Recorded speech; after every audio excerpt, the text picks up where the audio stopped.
ఇక మోంతా తుఫాన్ ప్రభావంతో ఉమ్మడి కర్నూలు జిల్లాలో భారీ వర్షాలు కురుస్తున్నాయి. నిన్నటి నుండి కూడా వర్షం కురుస్తోంది. ఇక గుంటూరు, విజయవాడ, కర్నూలు వెళ్లే వాహనాలు టోల్ గేట్ వద్ద నిలిపివేశారు. ఆత్మకూరు పట్టణంతో పాటు పలు మండలాలు కూడా అతలాకుతలమయ్యాయి. అలాగే గాలేరు బాగు ఉధృతంగా ప్రవహిస్తుండటంతో సుమారు 8 గ్రామాలకు ప్రజా రవాణా సంబంధాలు కూడా తెగిపోయాయి. నంద్యాల జిల్లా సర్వాయిపల్లిలో ఆర్టీసీ బస్సు కాలువలో పక్కకు ఒరిగిపోగా 15 మందిని రక్షించారు స్థానికులు. ఇదే అంశానికి సంబంధించి మరిన్ని డీటెయిల్స్ అందించడానికి మా కరెస్పాండెంట్ శివరాజ్ సిద్ధంగా ఉన్నారు. శివరాజ్ కుమార్, చెప్పండి, ప్రస్తుతం అక్కడ ఉన్నటువంటి పరిస్థితి ఏంటి?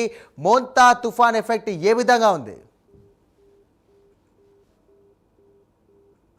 ఆ సారం ఏదైతే ఉమ్మడి కర్నూలు జిల్లా పైన మోంతా తుఫాన్ ఎఫెక్ట్ ఉందని చెప్పుకోవచ్చు. నిన్న సాయంత్రం నుంచి ఏదైతే భారీ వర్షాలు నంద్యాల జిల్లాలో కురుస్తున్నాయి, ఏదైతే ఆత్మకూరు, నంద్యాల, అలాగే ఈ మహానంది మిగతా ప్రాంతాలలో భారీ వర్షాలు కురసడంతో ఏదైతే లోతట్టు ప్రాంతాల్లో ఉన్న ప్రజలకు చాలా ఇబ్బంది పడ్డారని దాదాపు ఆ విద్యుత్ ఏదైతే ఆపివేయడం జరిగింది. విద్యుత్ శాఖ అధికారులు ఎలాంటి ప్రమాదం జరగకుండా ముందస్తు చర్యల్లో భాగంగా ఇటు రెవెన్యూ శాఖ, అటు విద్యుత్ శాఖ కోఆర్డినేషన్ లో ఏదైతే ఆ లోతట్టు ప్రాంతాల్లో ఉన్న ప్రజలను వేకేట్ చేసి ఆయా ప్రాంతాల్లో విద్యుత్ సరఫరాను కూడా నిలిపివేసిన పరిస్థితి అయితే ఉంది. మరోవైపు శ్రీశైలంలో ముఖ్యంగా ఏదైతే స్వామి అమ్మవార్ల దర్శనానికి వచ్చిన భక్తులు తీవ్ర ఇబ్బందులు ఎదుర్కొంటున్నారు. ఏదైతే నిన్న సాయంత్రం నుంచి కురుస్తున్న వర్షాలకు ఎవరు ఎక్కడికి వెళ్ళలేని పరిస్థితిలో శ్రీశైలం చుట్టుపక్కల నెలకొంది. ముఖ్యంగా ఆ పాతాళంగం వద్ద ఏదైతే కొండ చెరువులు విరిగిపడి దాదాపు 3 షాపులు ధ్వంసమైన పరిస్థితి అయితే ఉంది. మరోవైపు ఆ పాతాళంగం వద్ద లింగాల గట్టులో ఏదైతే మత్స్యకారులు ఉంటారో వారి ఇళ్లలోకి నీరు వచ్చిన పరిస్థితి అయితే ఉంది.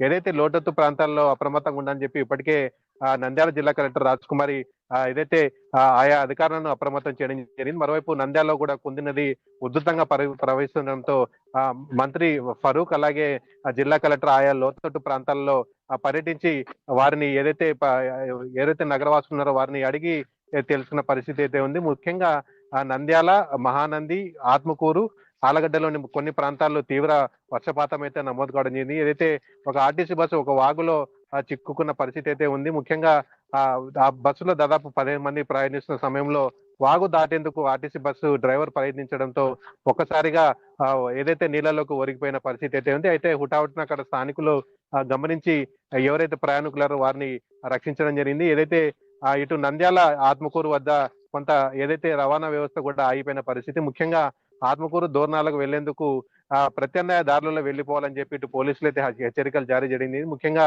ఆత్మకూరు, దోర్నాల మధ్య ఏదైతే నల్లమల్ల ఫారెస్ట్ లో వాగులు ఉధృతంగా ప్రవహిస్తుండడంతో ఇటు ఏదైతే విజయవాడకు వెళ్లవలసిన ప్రయాణికులు మొత్తం నంద్యాల, గిద్దలూరు ఆ రూట్ లో వెళ్లవలసిందిగా ముందస్తుగా ఇటు పోలీసులు అయితే ఆయా బార్డర్లను సీజ్ చేయడం జరిగింది. మరోవైపు శ్రీశైలం నుంచి కర్నూలుకు రావాలంటే కూడా అదే రోడ్ లో ఏదైతే గిద్దలూరు ఆ రూట్ లో రావాల్సిందిగా ముఖ్యంగా అధికారులు ఆదేశాలు అయితే ఇవ్వడం జరిగింది.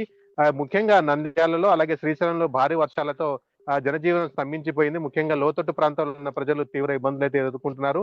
శ్రీశైలంలో మాత్రం ఎవరైతే ఏదైతే దర్శనానికి వచ్చిన భక్తులు కూడా ఇబ్బందులు పడాల్సిన పరిస్థితి. శ్రీశైలం చుట్టుపక్కల భారీ వర్షాలు కురవడంతో ఇటు శ్రీశైలం వాసులు కూడా తీవ్ర ఇబ్బందులు ఎదుర్కొన్నారు. రాత్రి నుంచి ఇళ్లలోకి నీరు చేరడంతో తీవ్ర ఇబ్బందులు అయితే ఎదుర్కొన్నారు. ఉదయం నుంచి కొంత వర్షం తగ్గినా కూడా మళ్ళీ వర్షాలు పడతాయనే దాంతో కొంత శ్రీశైలం కావచ్చు, ఇటు నంద్యాల ప్రాంతాల్లో వాసులు మాత్రం కొంత బిక్కుబిక్కుమని ఎదురు చూసిన పరిస్థితి ఉంది. శ్రీరామ్.